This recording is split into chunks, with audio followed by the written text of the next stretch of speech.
예, 안녕하십니까.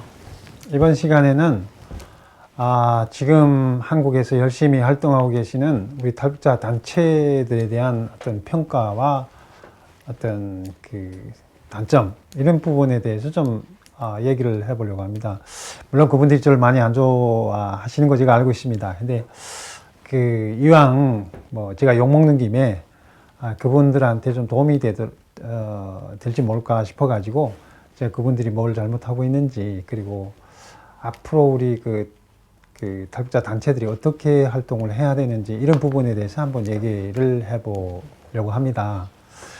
그러니까 저는 이렇게 생각을 합니다. 우리 북한이, 우리 조선이 정말 제대로 된 나라가 되기 위해서는 여러 가지 문제들을 해결해야 되는데, 그러니까 다들 이제 북한의 어떤 정권 문제만 얘기하지만 저는 그렇게 생각을 하지 않습니다. 물론 정권이 굉장히 중요합니다. 중요한데 저는 그 정권 못지않게 중요한 부분들이 여러 가지 요인들이 있다고 생각을 하는데, 그 중에 가장 중요한 요인 중에 하나가 어떤 사회단체의 어떤 기능과 역할에 대한 그런 우리 성찰과 어떤 고찰, 그리고 어떤 사회단체가 어떤 역할을 해줘야 되는지. 지금 탈북자분들이 어떤 많은 한국의 탈북자 단체가 거의 한 70개가 넘는다고 하더라고요. 그러니까 오늘 얘기하고 싶은 부분은 최근에 허강일 단체장이 청와대에 이제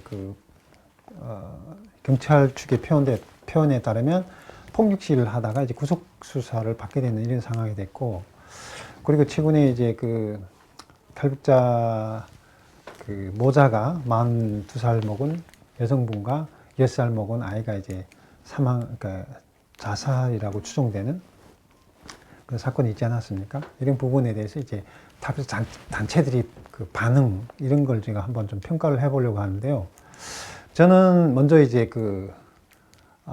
탈북자 모자가 굶어 죽은 사건이라고 알려진 이 사건에 대해서 한번 평가하고 싶은데, 저는 개인적으로 이렇게 생각을 합니다.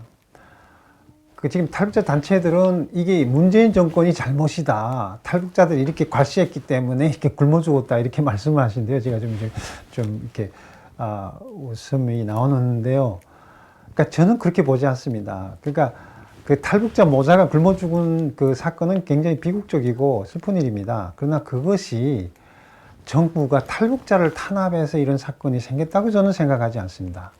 그러니까 탈북자 모녀가 굶어 죽은 것은 슬프고 비극적인 사실이지만, 그 사건은 전체적인 대한민국의 어떤 복지 시스템의 어떤 그런 단점으로 봐야지, 그것이 탈북자들에 대한 관리 소홀 혹은 탈북자들에 대한 배려의 부족함에서 비롯된 사건이라고 저는 생각하지 않습니다. 근데 지금 탈북자들은 분향소 만들어 놓고 문재인 정부가 탈북자들이 이렇게 우리를 홀대를 해가지고 이렇게 이런 사건이 생겼다, 이렇게 말씀을 하시는데, 사실은 아시는 것처럼 탈북자들이 한국에서 자살률이 4배, 평균 남한의 자살률보다 4배라는 건 아시지 않습니까?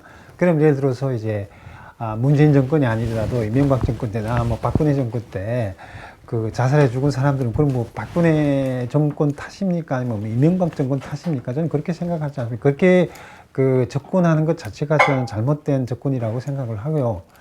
그리고 이번 사건도 마찬가지로 그분들이 탈북자로서, 탈북자뿐만 아니고 한국에서도 이제 소외계층들한테 차려지는 어떤 사회적인 배려가 있지 않습니까?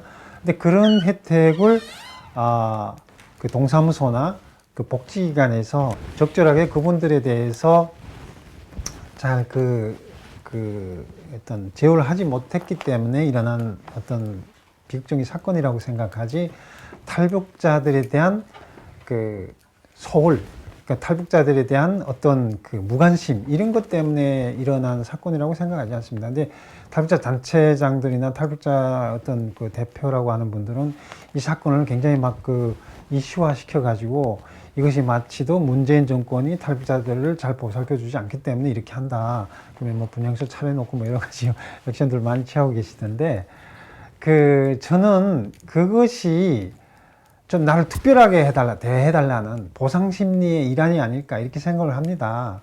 우리가 예를 들어서 이제 탈북자분들이 한국에 와서 그 정부에서 어떤 뭐 정착금도 주고 여러 가지 이런 그 혜택들을 주고 있는데 이런 부분이 그 어떤 보상 심리, 내가 이제 족국에서 왔으니까 이제 도와달라 뭐 이렇게 뭐 대접을 받아야 된다 이런 완전 그런 생각에서는 완전 벗어날 때가 지나지 않았나 이런 생각을 해보고요.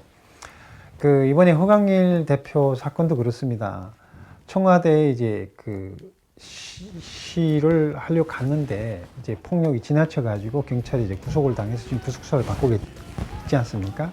근데 뭐 막 그 공동성명을 내고 단체장들이 집단적으로 뭐 청와대 앞에 가서 뭐 이렇게 하던데 물론 이제 자기들이 어떤 의견을 표출하는 건 좋습니다. 근데 제가 지적하고 싶은 부분은 마치 탈북자는 무슨 뭐 어떤 벼슬이나 되는 것처럼 무슨 특혜를 가진 사람이냐 이렇게 생각하는 그 자체가 좀 잘못된 게 아닌가.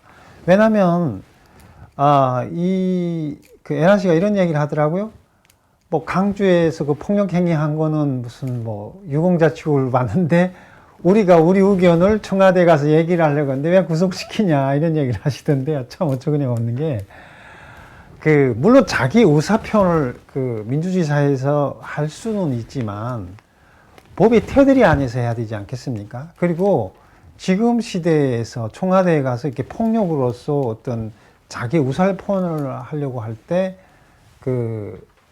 제어를 당하거나 구속을 당하는 거는 어떻게 보면 어떤 규정이지 않습니까? 근데 그걸 내가 탈북자이기 때문에 그 행위를 묵인해야 된다. 그걸 용인해야 된다. 이런 발상 자체가 전 너무 이렇게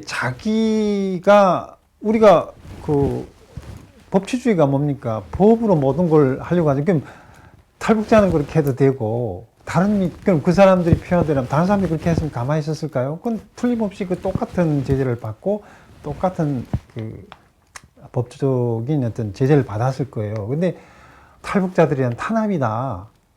그건 자기가 탈북자라는 걸 너무 무슨 어떤 벼슬로 생각하지 않나.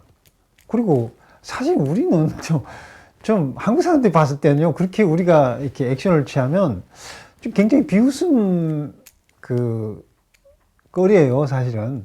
그러니까 바꿔놓고 영국에서 예를 들어서 이제 난민을 왔는데 난민을 왔다 해서 내가 뭐 난민을 왔다는 그 이유로 막 뭐 과잉 폭력을 한다, 폭력 행위로 시위를 한다든가 이런 행위가 용납될 수는 없습니다.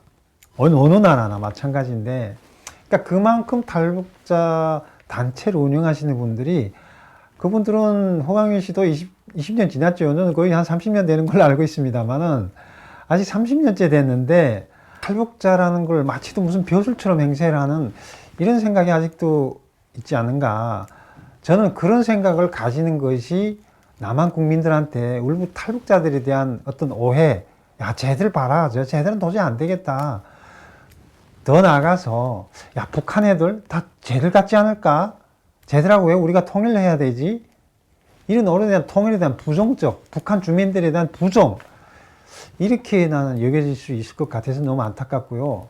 좀 우리도 완전 좀 너무 이제 탈북자라는 좀 어떤 특혜, 좀 이런 걸 좀 완전 벗어날 때가 되지 않았나. 그리고 허강일 씨 같으면은 옛날에 오셔가지고 정부에서 좋은 직장 지금 다니고 있지 않습니까? 그러면 직장 가서 열심히 일하시지. 물론 우리 어떤 의견을 청와대에 전달하고자 그 노력이나 그거는 제가 뭐라고 할 수는 없습니다. 그건 표현의 자유나 사상의 자유에 해당되는 거니까 뭐라고 할 수 없지만, 마치도 우리가 탈북자라는 이유로 해서 모든 것이 정당화될 수 있다, 이런 부분에 대해서 제가 얘기를 하는 겁니다. 그리고 탈북자 단체장들이 아직도 지금 오신 지 한 20년, 30년 된데도 아직도 그런 생각에 틀에 갇혀가지고 우리가 마치도 남한사회에서 무슨 특혜나 누려야 되는 것처럼 이렇게 생각하는 것 자체는 제가 앞서 말씀드린 바와 같이 탈북자 전반에 대한, 북한 주민들에 대한 한국민들의 어떤 멸시, 부정으로 이어질 수 있다는 점을 제가 말씀드리면서 이 방송을 한번, 이 영상은 여기까지 마치도록 하겠습니다. 감사합니다.